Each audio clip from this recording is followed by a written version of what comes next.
to enforce the rule of law against illegal immigration, and if so, what? We'll start with you, Troy. Well, absolutely. I have said repeatedly that I don't believe there's a greater threat to national security than that that's coming through our borders. It's not a border problem. It's a national security problem. That's why when we were able to reduce the domestic production of methamphetamines with a law that we wrote by 56% within just a matter of a year, we saw that production being taken up by Mexican meth.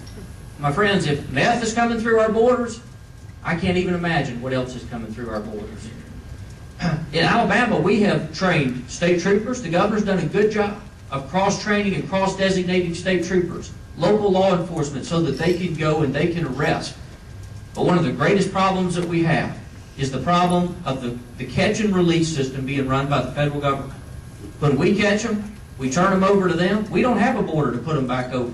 We don't have an airplane to fly them back to Mexico in. And what happens is we turn right around. Oh, I'm sorry. You're doing great. They turn right around, and the federal government releases them.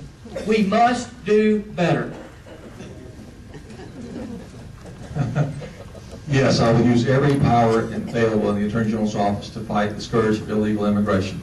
Don't show me that stop sign yet. I just got it. Number one, amnesty, absolutely no. No, under any circumstances, no amnesty whatsoever. Number two, there's something called the E-Verify system that Jeff Sessions, my buddy in Washington, is pushing very hard to work on to make sure that employers are not hiring illegal immigrants. That's critical. And the third thing I will do is work very hard with the governor, with the legislature, with Jeff Sessions and others to give our local law enforcement officers the tools they need to enforce the law here if the federal government's not going to do it.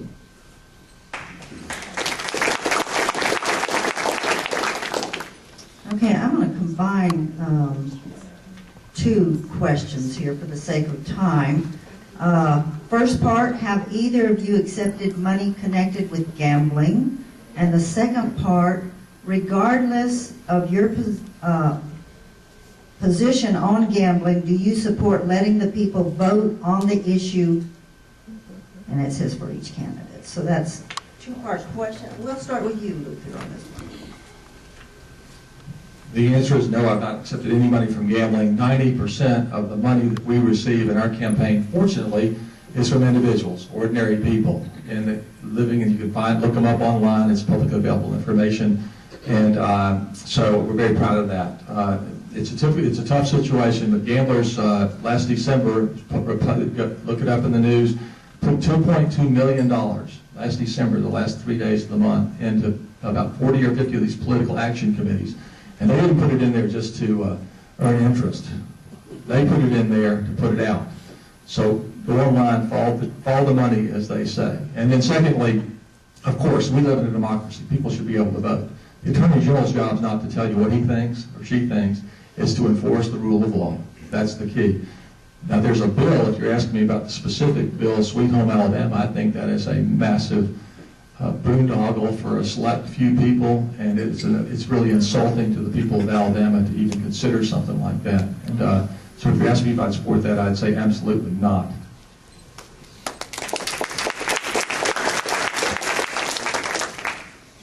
The answer to the question is we have not taken gambling money, and although this became an issue last week when he started talking about it, we had a process in place. We didn't mail a bunch of checks back last week after we decided to attack somebody.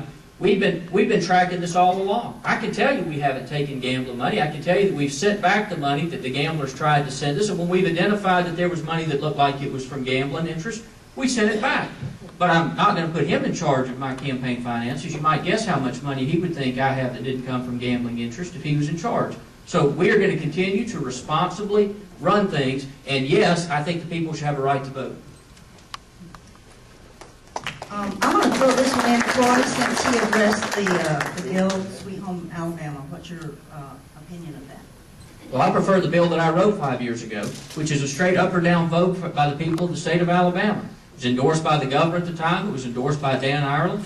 I just say let's let the people vote. We don't need preferences and to give to people. Let's just have a straight up or down vote. That's what the people of Alabama want. That's what they deserve. That's what I proposed 5 years ago, and I hope you'll join me in supporting that.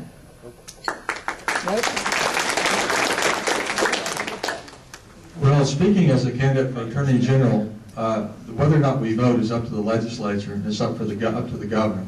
Amen. The job of the Attorney General is to enforce the law that we That's have right. on the books right now. We can't take a look at a complicated issue, and I'm not saying it's not complicated, it clearly is.